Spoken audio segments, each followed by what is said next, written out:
Assalamualaikum warahmatullahi wabarakatuh dan selamat sejahtera. Kami dari Kumpulan 7 akan membentangkan tajuk Tanggungjawab sebagai Warga Negara. Tanggungjawab sebagai warga negara merujuk kepada kewajipan individu terhadap negara. Setiap individu berperanan dalam membina dan memelihara keharmonian, keamanan dan kemajuan negara.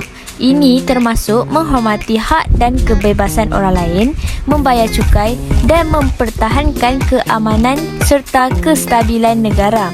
Jadi, kami akan menunjukkan contoh-contoh tanggungjawab sebagai warga negara. Lucu lah FIP. Saya tak boleh pun bersama FIP. Korang tahu tak apa tanggungjawab korang sebagai seorang warga negara? Kau tahu? Tak tahu. Tak tahu. Aku tak tahu. Tengok. Okey. Tak tahu kan? Kalau macam tu, jom ikut saya. Kita melihat dan belajar tentang tanggungjawab sebagai seorang warga negara. Jom. Tanggungjawab kita yang sebagai seorang warga negara yang pertama ialah mengundi. Kamu semua tahu tak kenapa kita perlu mengundi? Untuk pilih calon pemimpin kan? Betul, kita perlu mengundi untuk memilih calon pemimpin supaya dapat memerintah negara kita. Jadi jomlah kita mengundi. Jom. Mula-mula, pengundi akan dibenarkan masuk ke tempat mengundi. Kemudian, pengundi perlu menyerahkan kad pengenalan kepada kerani pengundian pertama dan menunjukkan kedua belah tangan untuk diperiksa. Surat 7, nombor 4, nama, kolektor dan Pengundi perlu memastikan nama dan nombor kad pengenalan yang dipanggil kerani pengundian pertama adalah tepat. Selepas itu, pengundi perlu bergerak ke hadapan kerani pengundian kedua dan mencelupkan jari telunjuk ke dalam botol dakwat pilihan raya. Pengundi kemudian diberikan kertas undi daripada kerani pengundian ketiga dan perlu bergerak ke meja ketua tempat mengundi untuk meninggalkan telefon bimbit.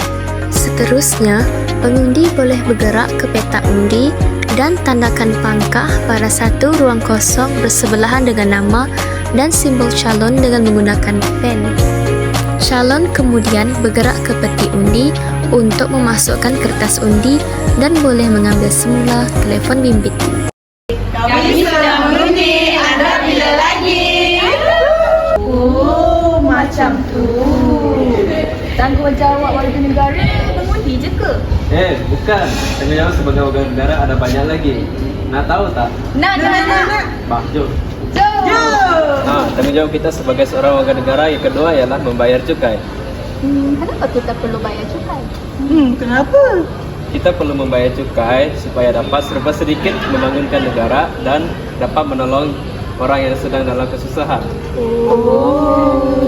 Pembayaran cukai boleh dibuat di kaunter Pusat Pengurusan Terimaan Hasil LHDNM, namun hanya beberapa jenis bayaran cukai yang diterima secara manual seperti cukai pendapatan penghibur awam dan cukai keuntungan harta tanah.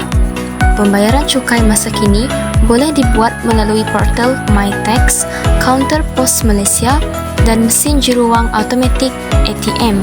Tunaikan tanggungjawab anda sebagai warga negara untuk membayar cukai bagi yang dah bekerja.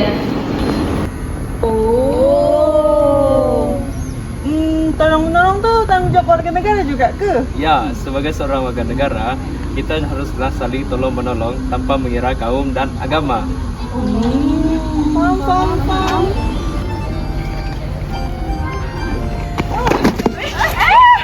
Aduh, kesian nak kau.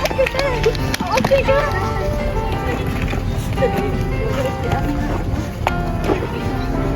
Nak tolong boleh? Boleh tak? Boleh tak?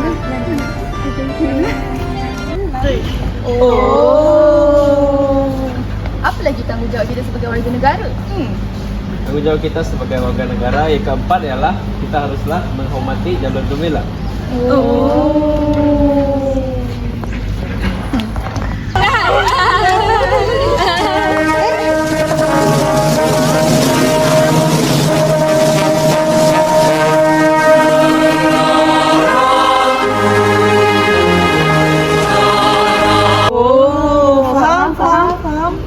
kamu semua sudah tahu tanggung jawab kamu orang sebagai seorang warga negara? Tahu.